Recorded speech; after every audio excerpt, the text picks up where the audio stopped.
आपने बहुत सारे एंगल से इस देश को देखा है, और इस उम्र में भी आप में जज्बा है और आप एक महापरिवर्तित देश को सुनना चाहते हैं, तो मैं आपको वो 3 आसान उपाय बता रहा हूँ।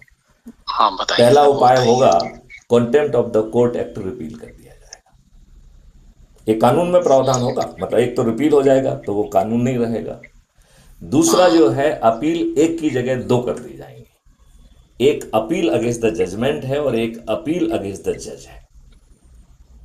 जब प्रार्थी को लगता है कि इस जज ने पर्याप्त साक्ष्यों को किसी अन्य कारण से नजरअंदाज करके जानबूझ के गलत निर्णय दिया है, तो वो उन सब तथ्यों की व्याख्या करते हुए इस नए हक के तहत वो अपील अगेंस्ट द जज प्रेफर करेगा।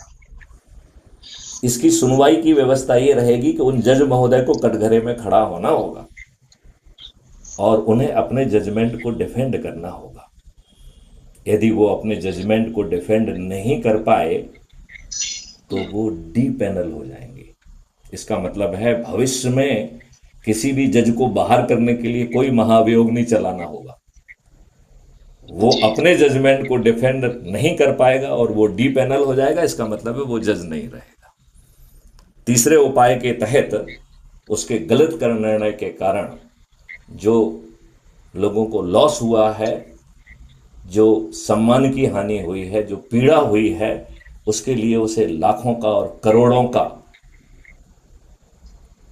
क्षतिपूर्ति देना होगी।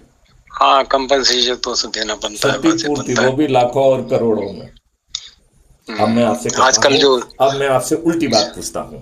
1 मिनट के लिए कल्पना करते हैं कि रिटायर्ड रामवीर सिंह जी जज हैं, सुप्रीम कोर्ट के जज हैं, राइट? सर, इस सर। नई व्यवस्था के तहत क्या मैं आपको चुनौती दे सकता हूं कि रिटायर्ड रामवीर सिंह जी की औकात नहीं है कि वो जनता को कोई गलत निर्णय दे दे? ये रामवीर सिंह जी की औकात होगी क्या गलत निर्णय देने की? मैं वर्ड औकात का यूज कर रहा हूं। हाँ ठीक है, तो हो नहीं नहीं। नहीं होगी ना? हाँ तो नहीं हो इसमें सकता। कानूनी प्रावधान बनाने में क्या बाधा है? यदि हाँ 142 ये। जो यदि 142 आर्टिकल जो संविधान में न्याय को स्थापित करने के लिए बनाया गया था, यदि उसे अन्याय के लिए यूज हो रहा है तो 142 को हम रिपील कर देंगे। हम्म। बात, जितनी बाधाएं हैं वो दूर हो जाएंगी, क्योंकि हम तो 100 करोड़ लोगों से जुड़े हुए हैं। और मैं एक चुनौती और दे रहा हूं रामवीर सिंह जी। जी। 1 मिनट के लिए आप ये माने कि आप एक शपथकृत प्रधानमंत्री हैं, मतलब आपने